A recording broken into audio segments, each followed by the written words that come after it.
പ്രിയപ്പെട്ട സഹോദരങ്ങളെ, ഞാനായിരിക്കുന്ന ദൈവാലയത്തിൻ്റെ 10 കിലോമീറ്റർ ചുറ്റളവിലുള്ള സ്ഥലങ്ങളാണ് ഈ വാഴമുട്ടവും ഓമല്ലൂരും എല്ലാം തന്നെ. അതുകൊണ്ട് സത്യമായി ചില കാര്യങ്ങൾ നിങ്ങളോട് സംസാരിക്കണമെന്ന് ദൈവത്തിൻ്റെ ആത്മാവ് പ്രചോദിപ്പിക്കുന്നതനുസരിച്ചാണ് സംസാരിക്കുന്നത്. പഴയൊരു കവി പാടിയിട്ടുണ്ട്, യേശുവിലാണ് എൻ ആശ്വാസം, കീശയിലാണ് എൻ പ്രത്യാശ.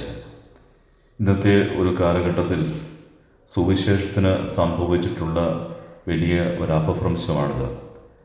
ഇന്നെല്ലാ ഗ്രൂപ്പുകളിലും നമ്മൾ കാണുന്നത് രോഗശാന്തി ശുശ്രൂഷകളാണ്. യേശുക്രിസ്തുവിൻ്റെ കാലഘട്ടത്തിൽ അനേകം കുഷ്ഠരോഗികളുണ്ടായിരുന്നു, അനേകം അന്ധയാചകരുണ്ടായിരുന്നു, അനേകം നടക്കാൻ കഴിവില്ലാത്ത ആളുകളുണ്ടായിരുന്നു. അവരിൽ വളരെ ചുരുക്കം പേർക്ക് കർത്താവ് രോഗശാന്തി കൊടുത്തുള്ളൂ. എന്ത് എന്നുള്ളൊരു ചോദ്യം ഉയരുമ്പോൾ ദൈവം തമ്പുരാൻ അതിന് നമുക്ക് മറുപടി നൽകുന്നത് ഗത്സമനിയിലാണ്. ഗത്സമനിയിൽ അവിടുന്ന് വലിയ വേദനയോടുകൂടി പ്രാർത്ഥിക്കുന്നുണ്ട്, പിതാവേ, കഴിയുമെങ്കിൽ ഈ പാനപാത്രം എന്നിൽ നിന്നും നീക്കിക്കളയണമേ. പക്ഷെ ആ പാനപാത്രം നീങ്ങിപ്പോകുന്നില്ല.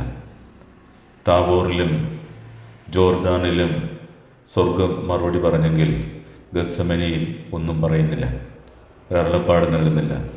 കാരണം നമ്മളെടുക്കേണ്ട പാനപാത്രങ്ങൾ നമ്മൾ എടുത്തുകൊണ്ട് സുവിശേഷത്തിന് വേണ്ടി നിലപാടുകൾ എടുക്കുമ്പോഴാണ് അത് അനുഗ്രഹമായിട്ട് മാറുന്നത്.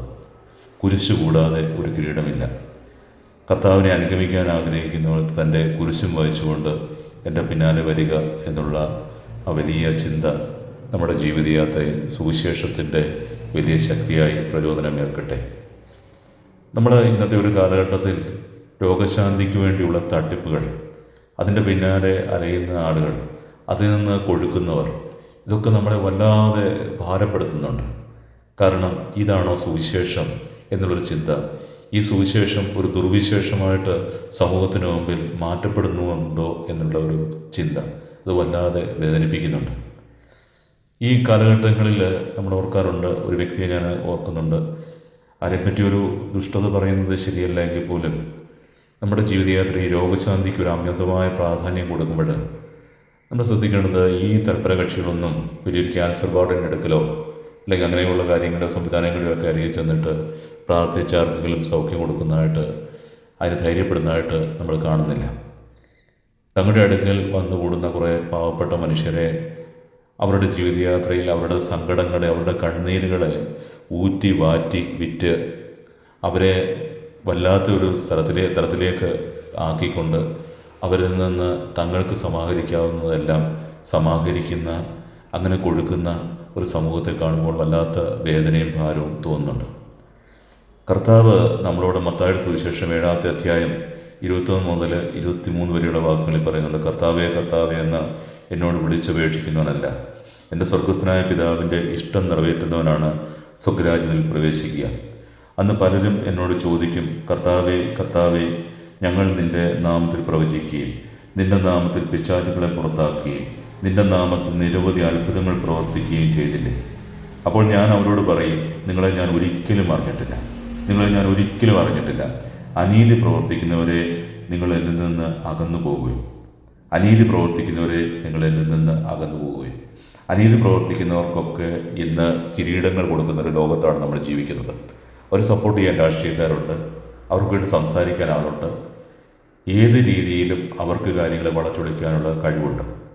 അപ്പോൾ അനീതി പ്രവർത്തിക്കുന്നവർ ദൈവത്തിൻ്റെ കണ്ണുകളുടെ മുമ്പിൽ അനഭിമതരാണ് എന്നുള്ള ചിന്ത വരുമ്പോൾ സുവിശേഷത്തിലുള്ള തീഷ്ണത നമുക്കുണ്ടാകും. മദർ തെരേസ ഇവിടെ പാവപ്പെട്ട മനുഷ്യർക്ക് വേണ്ടി അനാഥാലയങ്ങളുണ്ടാക്കുകയും അഗതി മന്ദിരങ്ങളുണ്ടാക്കുകയും ഒക്കെ ചെയ്തപ്പോൾ അവരെ നോക്കിക്കൊണ്ട് ലോകം പാവങ്ങളുടെ അമ്മ എന്ന് വിളിച്ചെങ്കിൽ, ഇന്ന് നമ്മൾ പാവങ്ങളെ വെച്ചുകൊണ്ട് പണക്കാരാവുന്നവർ സുവിശേഷത്തിന് ആ കഷ്ടം എന്നുള്ള വാക്കാണ് ഒരുക്കി തരുന്നത്. അവരുടെ ജീവിതം കൊണ്ട് ഒരു സുവിശേഷം നൽകുന്നില്ല. അവരെ വാക്കുകൊണ്ട് കർത്താവിൻ്റെ വചനത്തെ പറ്റിക്കുന്നു. അവരുടെ പ്രവൃത്തികൾ കൊണ്ട് ഈ അനാഥാലയങ്ങൾ പോലെയൊക്കെയുള്ള സ്ഥാപനങ്ങളെ ഉണ്ടാക്കിയിട്ട് അതിലേക്കൊന്നും തിരിഞ്ഞു നോക്കാതെ അതിൽ നിന്ന് കിട്ടുന്ന പൈസ മുഴുവൻ സമാഹരിച്ച് എടുത്തുകൊണ്ട് അവർ ചെയ്യുന്ന പ്രവൃത്തി എന്ന് പറയുന്നത് മനുഷ്യനെയും പറ്റിക്കുന്നു, ദൈവത്തെയും പറ്റിക്കുന്നു എന്നുള്ളതാണ്. ദൈവത്തെ പേർക്ക് പറ്റിക്കാൻ പറ്റില്ല. അത് ഇന്നല്ലെങ്കിൽ നാളെ ഓരോ കാര്യങ്ങൾ പിടിമുറുക്കപ്പെടും എന്നുള്ള കാര്യം യാതൊരു സംശയം വേണ്ട. അപ്പം അതുകൊണ്ട് ആരാധന എന്ന് പറയുന്നത് കേൾവിക്കുമ്പോഴുള്ള പ്രബോധനങ്ങളുടെ പിന്നാലെ പോകുന്നതല്ല, മറിച്ച് കുരിശെടുത്ത് കർത്താവിൻ്റെ പിന്നാലെ പോകുന്നതും കർത്താവിൻ്റെ വചനത്തിന് വേണ്ടി നിലപാടുകൾ എടുത്തുകൊണ്ട് കഷ്ടതയും പ്രയാസവും ഏറ്റെടുത്ത് സുവിശേഷത്തിന് വേണ്ടി ഒരു ചൈതന്യത്തിന് വേണ്ടി നിലപാടുകൾ എടുക്കുന്നതാണ്. എൻ്റെ വചനത്തെ ഏറ്റു പറയുന്നവനെ ഞാൻ ദൈവദൂതന്മാരുടെ മുമ്പിൽ ഏറ്റുപറയും. അത് പ്രവൃത്തി കൊണ്ടും വാക്കുകൊണ്ടും നമ്മുടെ ചൈതന്യം കൊണ്ടും ഒക്കെയും കൊടുക്കേണ്ട ഒന്നാണ്. അത് അപ്രത്യക്ഷമാകുമ്പോഴാണ് നമ്മളിലുള്ള ശിഷ്യൻ യൂദാസായിട്ട് മാറുന്നത്. വേദോത്സവത്തിൽ നമ്മൾ കാണുന്നുണ്ട് 30 വെള്ളിക്കാശിന് കർത്താവിന് ഒറ്റുകൊടുത്ത പണവും ഇട്ടുകൊണ്ടാണ് യൂദാസ് വന്നിട്ട് കർത്താവിന് ചുംബനം കൊടുക്കുന്നത്. ഓരോ ഞായറാഴ്ചകളിലും വളരെ വിശദമായിട്ട് ദൈവത്തിൻ്റെ വചനം പറയുമ്പോൾ അവനെ ഒറ്റുകൊടുത്ത 30 വെള്ളിക്കാശ് നമ്മുടെ പോക്കറ്റുകളിൽ അവശേഷിക്കുന്നുണ്ടെങ്കിൽ ചുംബനം കൊടുക്കുമ്പോൾ കർത്താവ് പറയുന്നൊരു വാക്കോട്ട്, സ്നേഹിത, നീ എന്തിനാണ് വന്നത്? നീ വന്നത് എൻ്റെ ശിഷ്യനാകാനോ അതോ പണത്തിന് വേണ്ടിയാണോ നീ വന്നത് എന്ന് ദൈവം തമ്പുരാൻ ചോദിക്കുന്നുണ്ട്. കർത്താവ് പറയുന്നുണ്ട്, നിങ്ങൾക്ക് ദൈവത്തെയും മാമോനെയും ഒരുപോലെ സ്നേഹിക്കാനായിട്ട് കഴിയില്ല. ദ്രവ്യാഗ്രഹമാണ് എല്ലാ തിന്മകളുടെയും മൂല കാരണം എന്ന് കർത്താവ് പറയുന്നുണ്ട്. യൂദാസിൻ്റെ ആ ഒരു ചരിത്രം നമ്മുടെ മുമ്പിൽ അനാവരണം ചെയ്യപ്പെട്ടിരിക്കുന്നത് ഒരിക്കലും യാദൃശ്യമല്ല. കാരണം ഒരു ക്രിസ്തു ശിഷ്യൻ, ഒരു ക്രിസ്തുവിന് വേണ്ടി നിലപാടുകൾ എടുക്കേണ്ട ഒരു വ്യക്തി ഏത് രീതിയിൽ അധപ്പതിക്കാമെന്നതിനെപ്പറ്റി വ്യക്തമാക്കാനാണ്. അവിടെ അയാൾ തകർന്നു പോകുന്നത് പണത്തിന് മുമ്പിലാണ്. അപ്പോൾ ഈ ദ്രവ്യാഗ്രഹം എല്ലാ തിന്മകളുടെയും കാരണമായി മാറുകയും ഒടുവിൽ കർത്താവിനെ തന്നെ കൊടുത്താൽ എനിക്ക് എന്ത് കിട്ടുമെന്ന് യൂദാസ് ചിന്തിച്ചതുപോലെ ചിന്തിക്കുകയും ചെയ്യുന്ന സുവിശേഷ പ്രവർത്തകന്മാർ വരുമ്പോൾ അവരുണ്ടാക്കുന്ന വിശേഷങ്ങളുടെ മുമ്പിൽ സുവിശേഷം വല്ലാതെ ഭാരപ്പെടുകയും ആ സുവിശേഷം വല്ലാതെ വേദനിക്കുകയും ചെയ്യുന്നുണ്ട്. അത് നമ്മളെപ്പോഴും തിരിച്ച് അറിയണം. സ്നേഹിത, നീ എന്തിനാണ് വന്നത് എന്നുള്ള ചോദ്യം നമ്മുടെ ഹൃദയത്തിൽ നിലപാടുകൾ ഉണ്ടാക്കുവാൻ പര്യാപ്തമാകട്ടെ. 2 തിമോത്തിയോസ് 4:3 പറയുന്നൊരു വാക്കുണ്ട്, ജനങ്ങൾ ഉത്തമമായ പ്രബോധനത്തിൽ സഹിഷ്ണുത കാണിക്കാത്ത കാലം വരുന്നു. ഉത്തമമായ പ്രബോധനങ്ങൾ ഇന്നത്തെ ഒരു കാലഘട്ടത്തിൽ ആവശ്യമില്ല. നമ്മൾ ശ്രദ്ധിച്ചു നോക്കുക, നമ്മൾ ന്യൂസ് കണ്ടാൽ തന്നെ നമ്മൾ ചെയ്യുന്ന എന്തായിരിക്കും? നമുക്ക് ചേർന്ന ചാനലുകൾ നമ്മൾ തിരഞ്ഞെടുക്കും. നമ്മൾ ഇഷ്ടപ്പെടുന്ന ഒരു ചാനലിൽ അവർ പറയുന്ന ഏത് കാര്യവും സത്യത്തിൻ്റെ നിജസ്ഥിതി എന്താണെന്ന് നമ്മളറിയാതെ തന്നെ അവരെന്ത് പറയുന്നു അത് വിശ്വസിക്കാനാണ് ഞാൻ താല്പര്യം. ഒരു ന്യൂസ് തന്നെ റിപ്പോർട്ട് ചെയ്യുന്നത് 10 ചാനലുകൾ 10 രീതിയിലാണ്. ആ 10 രീതിയിലുള്ളിടത്ത് ഒന്നിൽ നിന്ന് വേറൊന്നിലേക്ക് മാറിപ്പോകാൻ പലരും കൂട്ടാക്കാറില്ല. അവർ വിശ്വസിക്കുന്ന തത്വസംഗതി എന്തോ അതിന് ചേർന്ന വ്യാഖ്യാനങ്ങളും അതാണ് സത്യം എന്ന് ചിന്തിക്കുന്ന രീതിയാണ്. സത്യം എന്തെന്ന് നമുക്കറിയാൻ താല്പര്യമില്ല. ജനങ്ങൾ അങ്ങനെ ഉത്തമമായ പ്രബോധനത്തിൽ സഹിഷ്ണുത കാണിക്കാത്തൊരു കാലമാണിത്. അവർ ഇമ്പമുള്ളവയിൽ ആവേശം കൊള്ളുകയാൽ അവർ തങ്ങളുടെ അഭിരുചിക്ക് ചേർന്ന പ്രബോധകരെ വിളിച്ചു കൂട്ടുന്നു. അവർക്ക് എന്താണ് ആവശ്യം, ആ ആവശ്യത്തിനനുസരിച്ചുള്ള പ്രബോധകന്മാരെ അവർ വിളിച്ചു കൂട്ടുന്നു. അതുപോലെ തന്നെ അവരുടെ യേശു എന്ന് പറയുമ്പോൾ തന്നെ അവരുടെ കൺസെപ്റ്റിലുള്ള ഗോഡ് എന്ന് പറയുന്നത് യേശുവിൻ്റെ ആ സ്ഥായി ഭാവമായിട്ട് പലപ്പോഴും യോജിച്ചു വരുന്നതല്ല. നമ്മൾ കാണുന്ന ഇസ്രായേൽക്കാർ ദൈവം എന്ന് പറഞ്ഞ് കാളക്കുട്ടിയെ തിരഞ്ഞെടുത്തതുപോലെ ദൈവത്തിൻ്റെ സ്ഥാനത്ത് മറ്റു പലതിനെയും അവരോധിക്കുവാനായിട്ട് ഇടയാകും.